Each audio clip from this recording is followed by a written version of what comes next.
কালকে 24 ঘন্টার মধ্যে 11টা ফাইল রিপোর্টেড ধর্ষণ কেস হয়েছে। 24 ঘন্টায় 11টা ধর্ষণ। আমি বলতেছি না যে ধর্ষণ আগেও হয় নাই, ধর্ষণ আগেও হচ্ছিল, এখনো হচ্ছে, কিন্তু আগের মতো অবস্থায় থাকার জন্য সরকারকে ওখানে বসানো না। সরকারকে ওখানে ভরসা করে বসিয়েছি প্রত্যেকটা জনগণের জানমালের নিরাপত্তা দেওয়ার জন্য। আমি মানি যে বাজারের মূল্যস্ফীতি অনেক কন্ট্রোলে এসেছে, থ্যাঙ্কস টু সরকার, we are grateful for that. But other than that, আমাদের জানমালের নিরাপত্তা না থাকলে বাজার করে আমাদের কোনো লাভ হবে না। আমি রাস্তায় ইউনিভার্সিটি থেকে বাসায় যাওয়ার সময়, বাসা থেকে হচ্ছে গিয়ে যখন অফিস যাওয়ার সময়, আমার নিরাপত্তার কোনো নিশ্চয়তা নাই। আজকে আসিয়া, কালকে আপনি, কালকে হয়তো বা আমি। আসিয়া আজকে লাইফ সাপোর্টে আছে 3 জনের। আমি আপনার ধর্ষণের বিবরণ শুনেছেন ডিএমএইচ এর ডক্টর থেকে, ওর জনি মানে 5 সেন্টিমিটার ভিতর থেকে কাটা হয়েছে।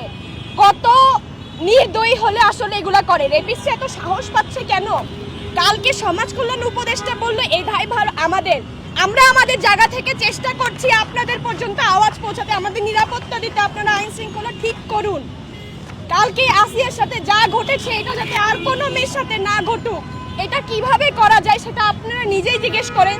ধর্ষণদের শাস্তি দিয়ে কি একটা এক্সাম্পল সেট করা যায় না সবার জন্য, যাতে রেপিস্টরা ভয় পায়? কারণ রেপিস্টদের কোনো শাস্তি নিশ্চিত হচ্ছে না। আমি তো বললাম পূজা দাসের একজন রেপিস্ট কয়েকদিন আগে সে বেল পেয়েছে। এভাবে যদি আপনারা রেপিস্টদেরকে এই সোনার বাংলাতে ঠাঁই দেন, ওরা এইসব ধর্ষণ করতেই থাকবে।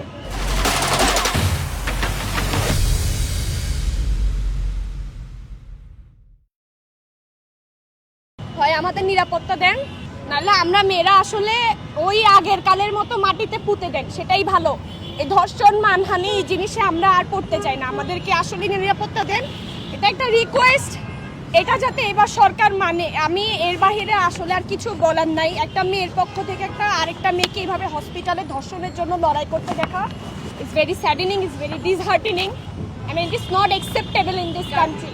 আমি কিছু নিউজ পড়বো, এটা কালকে 24 ঘন্টার নিউজ। প্রথম নিউজ, স্কুল শিক্ষকের বিরুদ্ধে 5ম শ্রেণীর ছাত্রীকে ধর্ষণের অভিযোগ। সীতাকুণ্ডে বন্ধুর সঙ্গে সমুদ্র সৈকতে বেড়াতে গিয়ে সংঘবদ্ধ ধর্ষণের শিকার কলেজ ছাত্রী। মুন্সিগঞ্জে খাবার ও বেলুন কিনে দেওয়ার কথা বলে 2 শিশুকে ধর্ষণের অভিযোগ, বৃদ্ধ গ্রেপ্তার। 8 বছর বয়সী ধর্ষণের শিকার হওয়া সেই শিশুটি লাইফ সাপোর্টে। আমরা আসিয়ার কথা বলছি এখানে।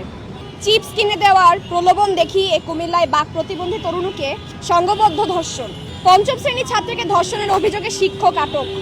চট্টগ্রামে কলেজ ছাত্রীকে সংঘবদ্ধ ধর্ষণ। এবার নানা বাড়ি বেড়াতে এসে ধর্ষণ চেষ্টার শিকার শিশু। সীতাকুণ্ডে বন্ধুকে বেঁধে রেখে বেড়াতে যাওয়া কলেজ ছাত্রীকে সংঘবদ্ধ ধর্ষণ। ধর্ষণের পর সালিসি বৈঠকে অপবাদ, মানসিক চাপে কিশোরীর আত্মহত্যা।